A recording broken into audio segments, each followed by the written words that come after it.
Dicen que la reina Victoria fue símbolo de moral, disciplina y poder, pero detrás del mármol y las fotografías severas existía una mujer que amó con una intensidad que cambió la historia de una corona. Su vida parecía destinada a la soledad, una infancia fría, una madre controladora, un trono que la esperaba demasiado pronto, hasta que un joven príncipe alemán, llamado Albert, llegó para mirarla no como soberana, sino como mujer. Lo que nació como un encuentro diplomático se convirtió en uno de los amores más profundos, leales y trágicos de todos los tiempos.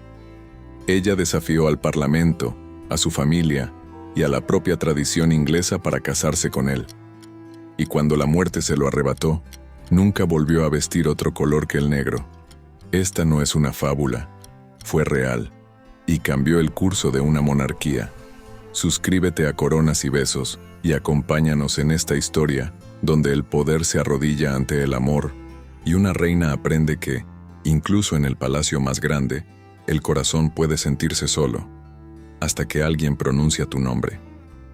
Mucho antes de que la historia la llamara la abuela de Europa, Victoria fue solo una niña frágil y silenciosa en un palacio demasiado grande.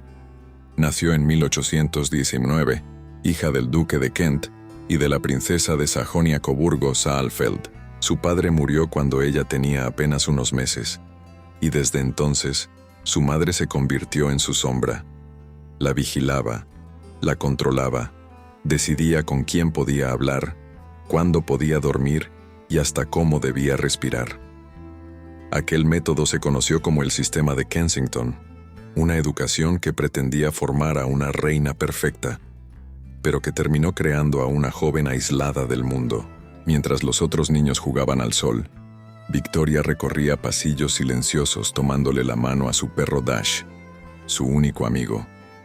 No conocía la risa de un grupo ni los secretos de una amiga. Conocía, en cambio, el peso de la obediencia. Creció rodeada de adultos que hablaban de ella, pero casi nadie le hablaba a ella. Su madre, influenciada por el ambicioso John Conroy, veía en la niña una herramienta de poder. Le prohibían ver a su familia paterna, temiendo que alguien le quitara el control. Así, la futura soberana aprendió desde muy pequeña que el amor podía ser una forma de prisión. En otro rincón de Europa, en el pequeño ducado de Sajonia-Coburgo-Gotha, otro niño crecía bajo un cielo parecido. Se llamaba Albert, y aunque su infancia fue más libre, tampoco estuvo libre de sombras. Su madre, la duquesa Luisa, fue acusada de adulterio y exiliada cuando él apenas tenía 5 años. Nunca volvió a verla. Aquel abandono marcó su corazón para siempre. Su padre, frío y severo, delegó su educación a tutores, y Albert aprendió pronto a esconder las emociones tras la disciplina. Su refugio fue el estudio y la música. Tocaba el piano con la serenidad de quien encuentra en cada nota un respiro. Tenía un hermano mayor, Ernst, su única compañía sincera. Juntos juraron que algún día construirían hogares distintos a aquel en el que el silencio pesaba tanto como las paredes. Albert creció creyendo que el amor debía ser lo contrario de lo que había visto. No una guerra, sino una alianza. El destino empezó a tejer su trama cuando el rey Leopoldo I de Bélgica, hermano de la madre de Victoria, imaginó que aquellos dos jóvenes, sus sobrinos, podían unirse no solo por sangre sino por carácter. Ambos eran inteligentes, sensibles y, sobre todo, solitarios. A él le fascinaba la idea de una monarquía estable y moderna, y sabía que la joven heredera de Inglaterra necesitaría un compañero prudente y culto. Así que empezó a planear el encuentro. En aquellos años, Victoria apenas sabía lo que era el cariño. Encontraba consuelo en escribir en su diario, páginas llenas de pensamientos que nunca decía en voz alta. «Ojalá me quieran por quien soy», anotó una vez, sin saber que, lejos, otro corazón deseaba exactamente lo mismo. Albert, por su parte, se formaba en la Universidad de Bonn, donde estudiaba filosofía, derecho, economía y arte. Los profesores lo admiraban por su serenidad y su sentido de la justicia, pero tras aquella apariencia de equilibrio, se escondía un deseo profundo de ser comprendido. Las mujeres de la corte lo consideraban un joven reservado, demasiado serio. Nadie imaginaba que aquel estudiante callado sería el amor de una reina. En 1836, el destino dio su primer paso visible. Leopoldo envió a Inglaterra retratos en miniatura de sus dos sobrinos alemanes, Ernst y Albert. La princesa Victoria, que tenía 17 años, recibió los retratos con cortesía. Pero cuando miró el rostro de Albert, ojos claros, expresión serena, sintió algo que no pudo explicar. En su diario escribió: «Es tan apuesto, tiene una expresión tan amable, hay algo en su mirada que inspira confianza». Era la primera vez que usaba la palabra amable para hablar de alguien de la corte. Albert también recibió un retrato de ella, la joven heredera británica con mirada firme y sonrisa tímida. Aquel pequeño cuadro fue colocado sobre su escritorio, junto a sus libros. Lo miraba cada mañana antes de estudiar y cada noche antes de cerrar los ojos. Eran solo retratos, pero los dos sabían, aunque no podían admitirlo, que algo había empezado a moverse. Los meses siguientes, Victoria continuó encerrada en el sistema rígido de su madre. No tenía aún poder ni libertad, pero dentro de ella se encendía una llama silenciosa, el deseo de elegir su propio destino. En Alemania, Albert seguía creciendo, puliendo su mente y su carácter, sin sospechar que el nombre de aquella muchacha inglesa estaba ya grabado en su camino.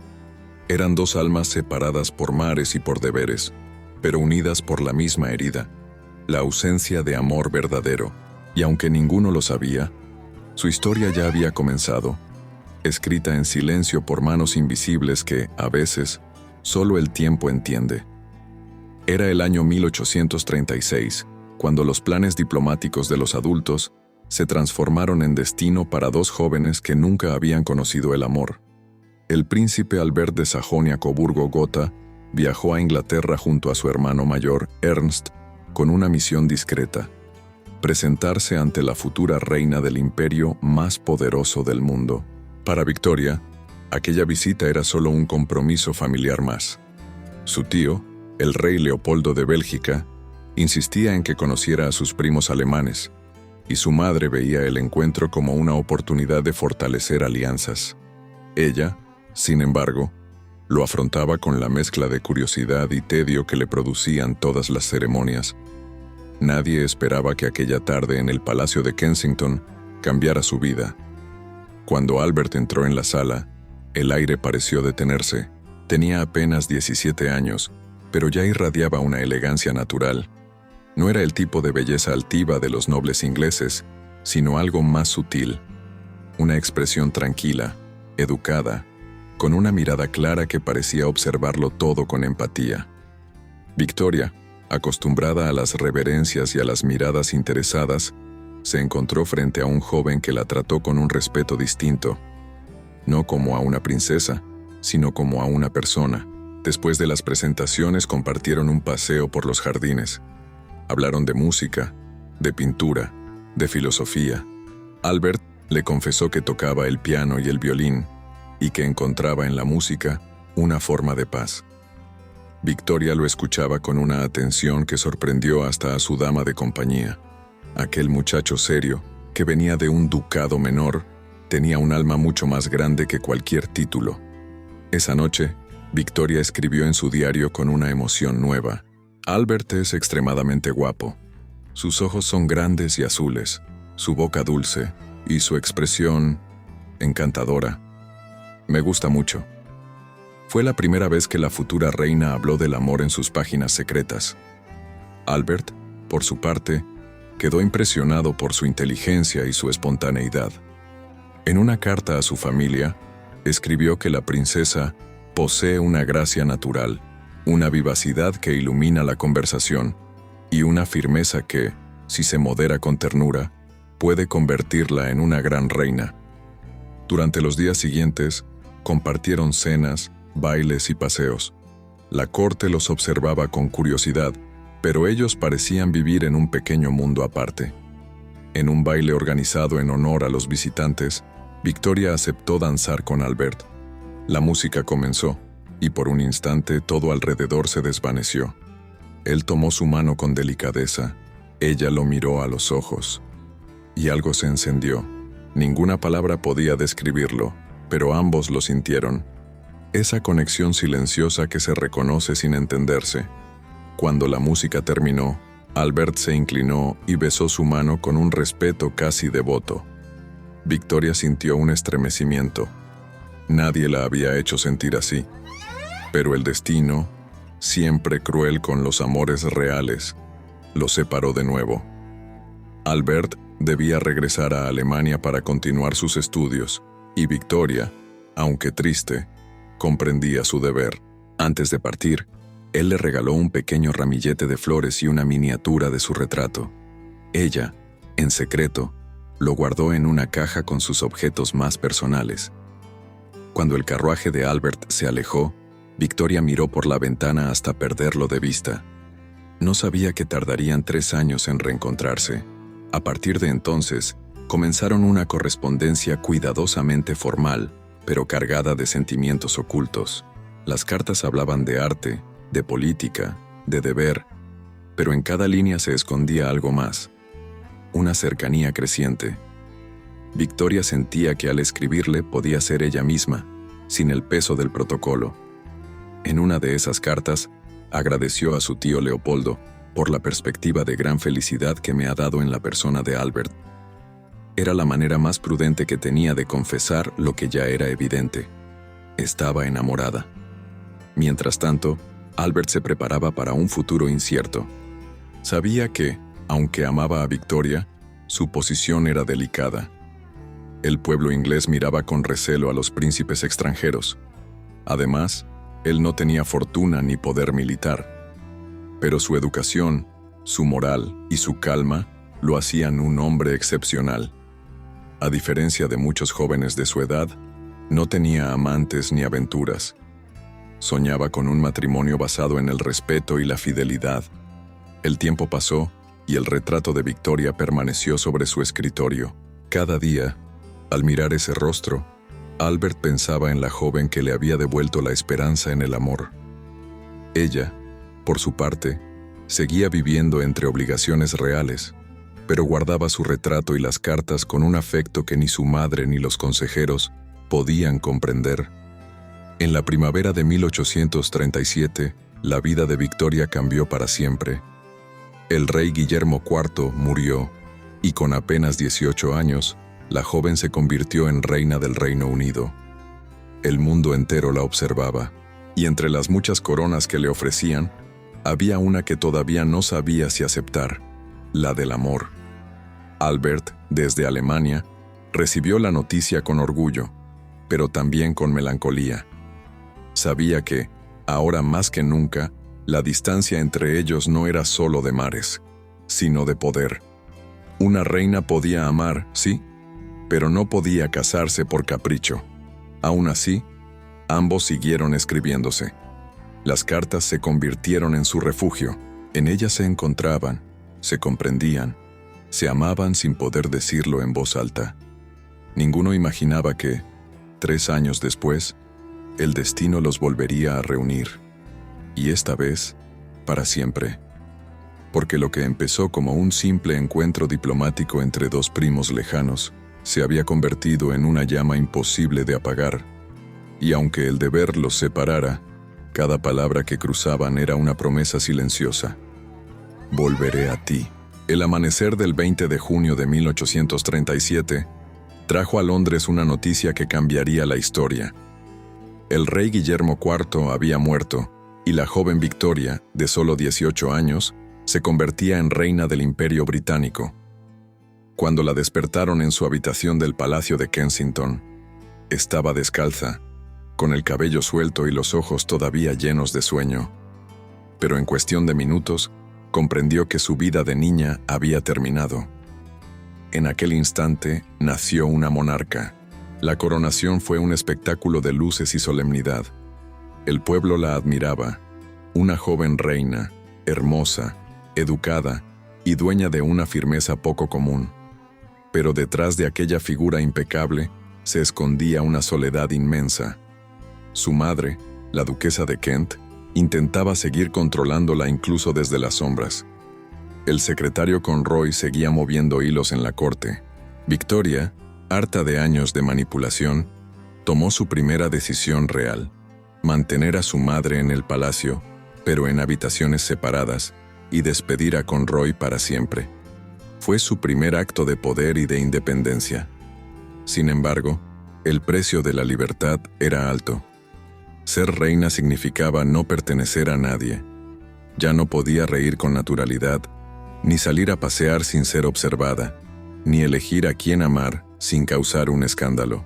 En su escritorio se acumulaban documentos, leyes, compromisos y cartas, pero entre todos esos papeles había uno que nunca se atrevía a guardar del todo: una carta de Albert. Los dos habían seguido escribiéndose desde su primer encuentro. Las cartas eran respetuosas, llenas de cortesía, pero escondían algo más. Cuando Albert le contaba sobre su vida en la universidad, ella imaginaba su voz. Cuando él le preguntaba cómo se sentía en su nueva responsabilidad, Victoria respondía con prudencia, aunque su corazón temblaba al escribir su nombre. El príncipe seguía en Alemania, dedicado a sus estudios, mientras ella se acostumbraba a los rituales del poder. Pero cada vez que el protocolo la asfixiaba, pensaba en él, en aquella tarde en los jardines de Kensington, en su mirada serena, en la sensación de que por primera vez alguien la había visto realmente. Con el paso de los meses, su fama de reina fuerte comenzó a crecer.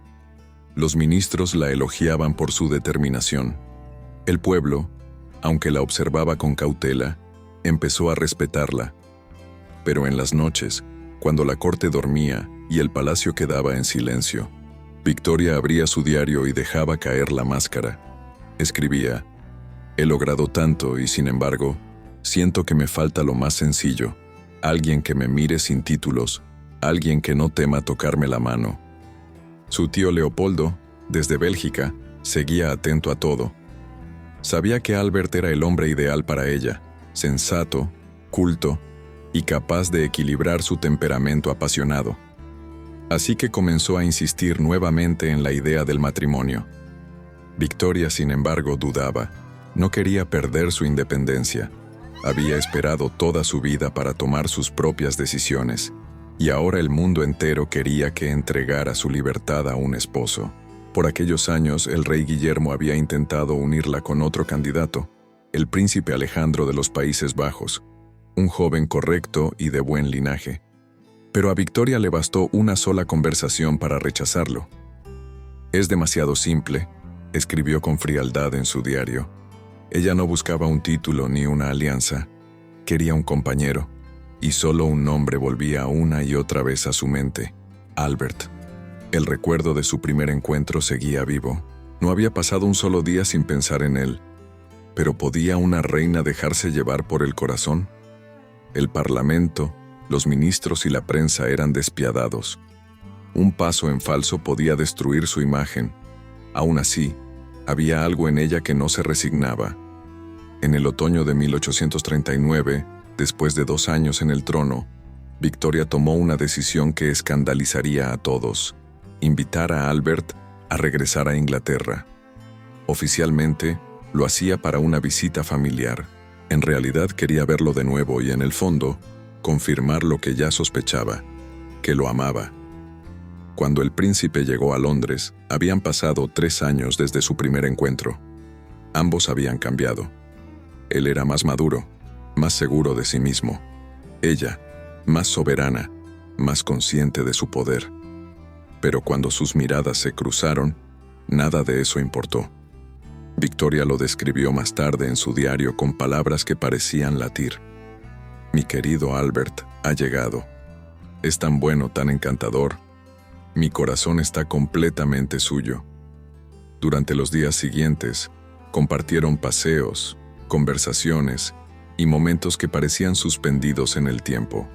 Albert la trataba con una ternura prudente, cuidando cada gesto, sin atreverse a mostrar abiertamente lo que sentía. Él sabía que, por protocolo, no podía pedirle matrimonio. Debía ser ella quien lo hiciera. La reina, por su parte, se debatía entre el deber y el deseo. ¿Cómo una monarca podía confesar amor sin perder autoridad? Pero la respuesta le llegó con claridad una tarde de octubre, mientras paseaban en el Palacio de Windsor. Albert sonreía al hablar de música, y en ese instante, ella comprendió que prefería ser feliz una vez, aunque el mundo la juzgara, antes que pasar la vida entera fingiendo que no lo amaba. Así que al día siguiente, con el corazón acelerado, pidió verlo en privado. Cuando él entró en la habitación, ella temblaba. Victoria dio un paso hacia él y dijo con voz firme: «Albert, ha pasado tiempo, pero mi corazón no ha cambiado. Quiero que sea usted quien camine a mi lado». El príncipe, conmovido, cayó de rodillas y besó su mano. Había esperado esas palabras toda su vida. Así, por primera vez en la historia británica, una reina pidió matrimonio a un hombre, no por conveniencia, sino por amor. Y aunque el mundo aún no lo sabía, aquel gesto marcaría el inicio de una de las uniones más fieles y apasionadas que una corona haya conocido. El 15 de octubre de 1839, el destino de una corona dio un giro que nadie esperaba. En el Palacio de Windsor, la joven reina de Inglaterra, de apenas 20 años, había citado en privado al príncipe Albert, su primo alemán. La conversación debía ser formal, pero Victoria ya había tomado una decisión que alteraría siglos de protocolo. Cuando él entró, ella respiró hondo. Su voz temblaba, pero su mirada era firme. «Albert», le dijo, «ha pasado tiempo desde que nos vimos por primera vez, pero mis sentimientos no han cambiado. Eres bueno, noble y fiel, y confío en ti más que en nadie. ¿Aceptarías compartir mi vida y mi trono?». Por un instante, el príncipe quedó sin palabras. Las lágrimas se asomaron a sus ojos. Ningún hombre antes había sido propuesto por una reina, y menos aún de aquella manera, con ternura, pero también con poder. Se arrodilló, besó su mano y respondió: «Nada me haría más feliz, Majestad». Victoria escribió esa misma tarde en su diario: «No puedo describir la felicidad que siento. Su afecto y devoción son más allá de lo que jamás soñé». El compromiso se anunció discretamente, aunque la noticia pronto se extendió por toda Europa. No todos estaban satisfechos. El Parlamento británico debatió acaloradamente sobre el futuro del país. Muchos políticos y nobles veían a Albert con desconfianza. Era extranjero, sin fortuna propia y sin poder militar. Se temía que su influencia sobre la joven reina fuera peligrosa. Incluso se discutió negarle el título de rey consorte. Pero Victoria se mantuvo firme. Lo defendió con pasión en las reuniones privadas y rechazó cualquier intento de desmerecerlo. «Nadie me entiende como él», repetía. La prensa sensacionalista la acusaba de actuar guiada por el corazón y no por el deber. Ella, sin embargo, estaba orgullosa de haber elegido al amor por encima de la política. La boda se celebró el 10 de febrero de 1840, en la capilla real del Palacio de St. James, en Londres. El día amaneció nublado, como si el cielo inglés dudara en permitirle a la reina un momento de felicidad. Aún así, desde temprano, las calles se llenaron de multitudes que querían ver pasar el carruaje real. Victoria, vestida de blanco, rompió una tradición que cambiaría la moda para siempre. Hasta entonces, las novias reales usaban vestidos de colores y joyas opulentas. Ella eligió un sencillo vestido de satén blanco y una corona de flores de azahar, símbolo de pureza y esperanza. A su lado, Albert la esperaba con un uniforme azul oscuro, sereno, con los ojos fijos en ella. Cuando se encontraron frente al altar, el murmullo del público se desvaneció. No eran solo reina y príncipe. Eran dos jóvenes enamorados desafiando al mundo. El sí resonó con fuerza en la capilla. Victoria, visiblemente emocionada, apenas pudo contener las lágrimas. Después, al firmar los documentos oficiales, escribió con orgullo su nuevo título, La esposa de Albert. Esa misma noche, anotó en su diario con palabras que aún conmueven: «Jamás he estado tan feliz». Su ternura, su amor, su devoción, todo en él me llena de paz. La luna de miel fue breve, pero intensa. En el castillo de Windsor, por primera vez, Victoria pudo dejar de ser su majestad y simplemente ser una mujer. Caminaban juntos por los jardines, hablaban durante horas sobre política, arte, religión. Albert no solo la amaba, la entendía. Se convirtió rápidamente en su confidente y consejero. Sin embargo, los desafíos no tardaron en llegar. La prensa británica, especialmente los periódicos conservadores, atacaban al príncipe día tras día. Lo llamaban el extranjero, insinuaban que buscaba dominar a la reina y cuestionaban su influencia. Albert, discreto y educado, soportaba las críticas en silencio, pero Victoria sufría. «No toleraré que lo humillen», escribió furiosa en una carta a su primer ministro. «Quien ofenda a mi esposo me ofende a mí». Con el tiempo, la pareja comenzó a formar una rutina. Albert reorganizó los asuntos domésticos del palacio, trajo orden a las finanzas y supervisó obras de arte, jardines y educación. Tenía una mente práctica y disciplinada, cualidades que contrastaban con el temperamento apasionado de Victoria. Ella era fuego, él, equilibrio, y juntos crearon una alianza extraordinaria. Durante los primeros meses de matrimonio, su felicidad fue absoluta. Pasaban las noches leyendo juntos o tocando música. En las cartas privadas de Victoria abundan las descripciones de ternura y admiración. «Mi amado Albert me colma de amor y gentileza. No puedo imaginar la vida sin él». Poco después llegó la primera noticia que marcaría una nueva etapa en sus vidas. Victoria estaba embarazada. Aquel anuncio, que llenó de alegría a la corte, también trajo inseguridades a la joven reina. Ser madre significaba ceder parte de su libertad, delegar responsabilidades y aceptar el riesgo de la fragilidad. «El embarazo es una condición temible», confesó en su diario. Pero Albert la acompañó con paciencia, cuidándola con una devoción que desarmó sus temores. El 21 de noviembre de 1840 nació su primera hija, la princesa Victoria. El príncipe, emocionado, besó la frente de su esposa y le susurró: «Nuestro amor tiene un rostro». Desde ese día, la reina dejó de ser solo soberana, se convirtió en esposa y madre, y aunque el mundo seguiría juzgándola, había encontrado lo que más anhelaba desde niña: un hogar donde el amor no fuera un deber, sino un refugio. La vida de casados trajo para Victoria y Albert los años más dulces, pero también los más exigentes. Desde su boda, la reina había decidido que su esposo no sería un adorno cortesano, sino su compañero real en todo sentido. Albert no tardó en asumir esa responsabilidad.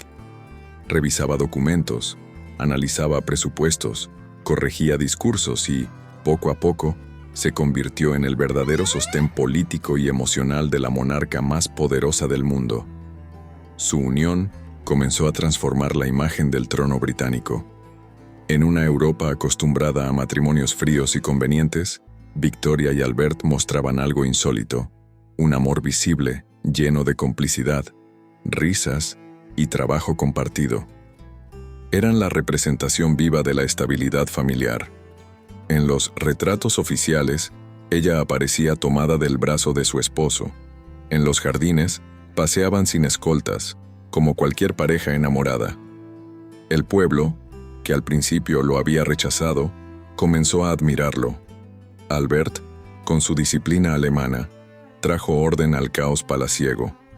Descubrió gastos absurdos, reformó las cuentas reales y redujo a la mitad los empleados que cobraban sin trabajar. Introdujo la eficiencia en la corte, la ciencia en los salones y la razón en la administración.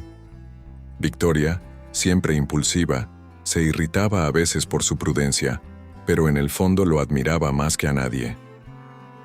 «Albert es mi guía, mi ángel, mi todo», escribió en su diario. Juntos tuvieron 9 hijos: Victoria, Edward, Alice, Alfred, Elena, Luis, Arthur, Leopold y Beatriz. Cada nacimiento era recibido con una mezcla de amor y extenuación. La reina detestaba los embarazos y sufría de depresiones postparto. «Odio este estado. Me hace débil, dependiente y fea», llegó a escribir. Pero Albert nunca la juzgó. La cuidaba con ternura, sostenía su mano durante los partos y vigilaba a los médicos. Para él, la maternidad de Victoria era sagrada, aunque ella misma la viviera con ambivalencia. A pesar de sus diferencias, el matrimonio encontraba equilibrio en los momentos simples. Albert jugaba con los niños en los jardines de Osborne House, la residencia que él mismo había diseñado en la isla de White como refugio familiar. Construyó para ellos una cabaña suiza donde los príncipes aprendían carpintería y cocina. «Que sepan crear con sus manos», decía. Victoria lo observaba desde la ventana, conmovida. En esos instantes, ya no veía al príncipe consorte, sino al hombre que había convertido su trono en un hogar. Pero la vida pública no les daba tregua. Albert se convirtió en el cerebro de la monarquía moderna. Impulsó la Gran Exposición de 1851, promovió la educación científica y tecnológica y ayudó a consolidar la imagen del Reino Unido como una potencia industrial y moral. Sin embargo, su popularidad despertó celos en la nobleza y tensiones en el Parlamento. Algunos ministros murmuraban que el verdadero rey es alemán. Victoria, apasionada y leal, lo defendía con una ferocidad que sorprendía a sus consejeros. En las reuniones políticas, su voz se alzaba con autoridad. «El príncipe actúa con el mismo amor por este país que yo, y quien dude de su lealtad, duda también de la mía». Era su forma de decirle al mundo que aquel amor no solo había conquistado su corazón, sino también el respeto de un imperio.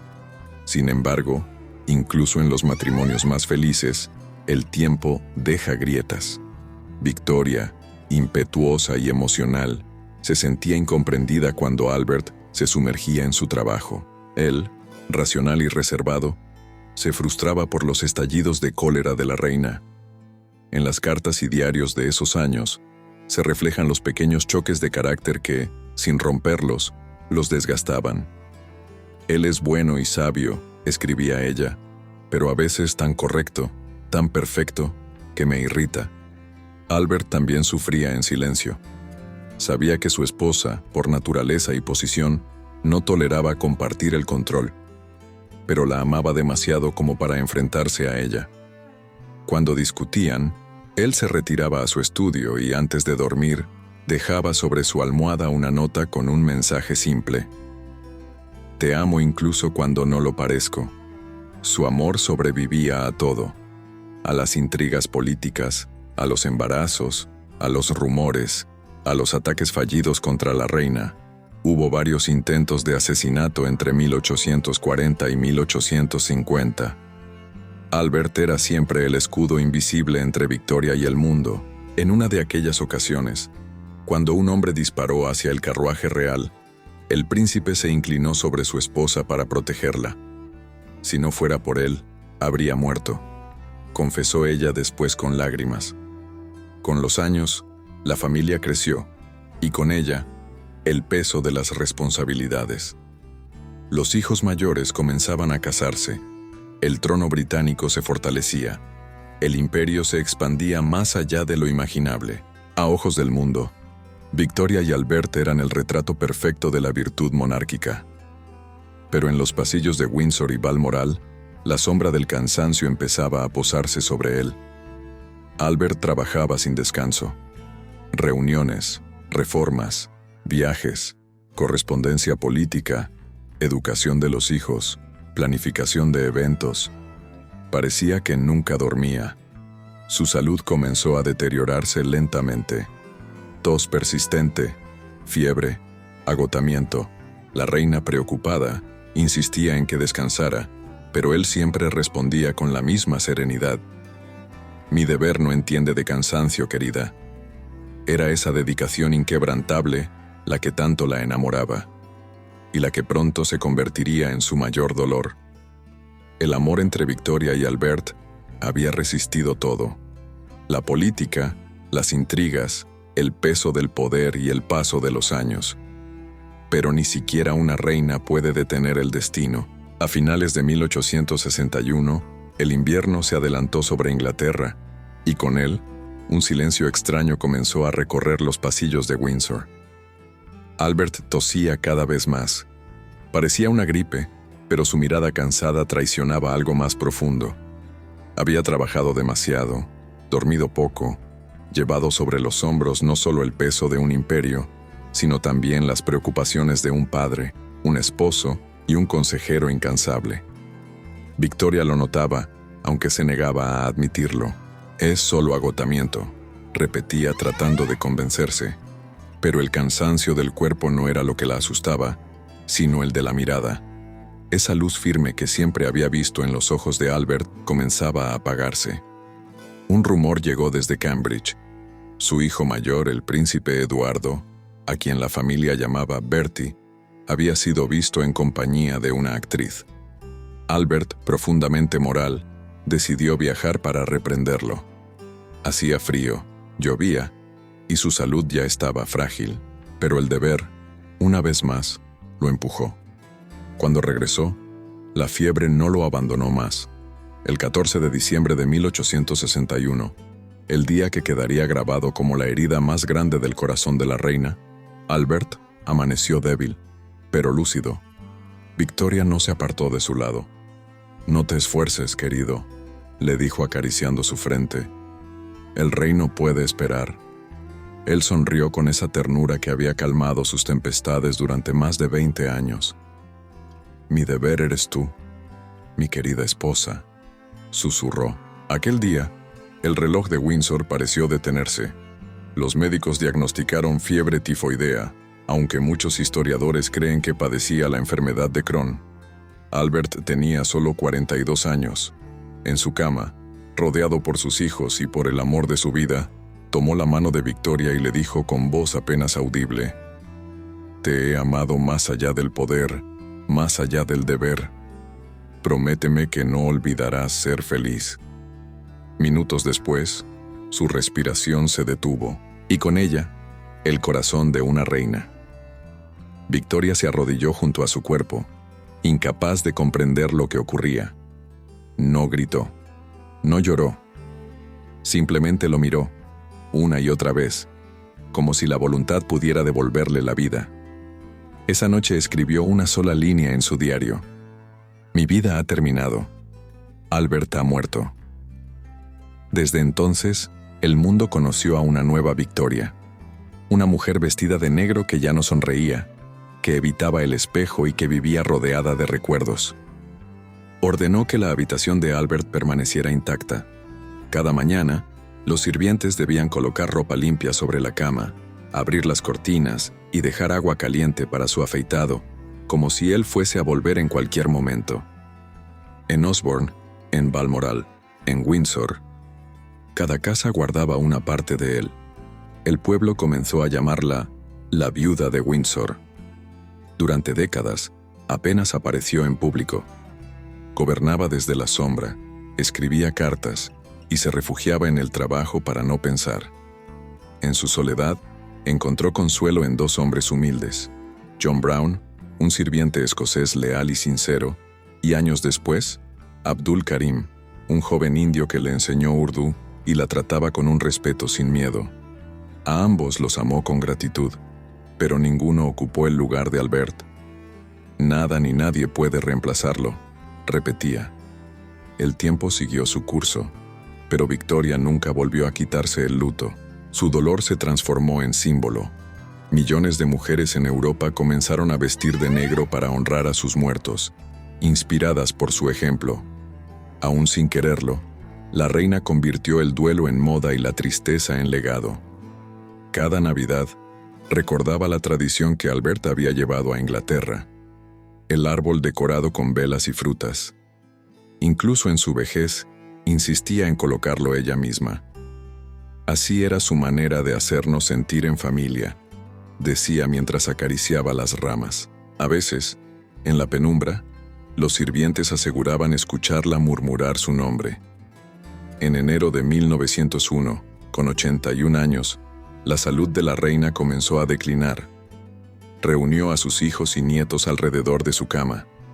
Quiso morir en su residencia de Osborne, la casa que Albert había diseñado. Pidió que la vistieran de blanco, no de negro. Sobre su pecho colocaron una de las batas de dormir de Albert y en su mano derecha un mechón de su cabello. A su lado descansaba un molde de yeso de su mano, el mismo que había mandado hacer después de su muerte para no olvidar el tacto que más amó. El 22 de enero de 1901, poco antes del atardecer, la reina Victoria exhaló su último suspiro. Había pedido ser enterrada junto a su esposo, en el mausoleo de Frogmore, donde las flores siempre permanecen frescas y el aire huele a paz. El féretro fue llevado entre un silencio absoluto. Nadie lloraba en voz alta, porque todos sabían que ese amor, más que una historia, era ya una leyenda. 40 años después de su muerte, un jardinero encontró entre las piedras del mausoleo una inscripción tallada por orden de la reina: mi amado, mi amigo, mi guía, hasta que Dios nos reúna de nuevo. Y así fue, porque incluso los imperios desaparecen, pero hay amores que jamás mueren. Dicen que el tiempo todo lo cura, pero hay amores que ni la eternidad se atreve a tocar. Victoria y Albert no fueron solo reina y príncipe. Fueron dos almas que se encontraron en un mundo que no permitía amar con libertad. Ella gobernó un imperio, pero fue él quien gobernó su corazón.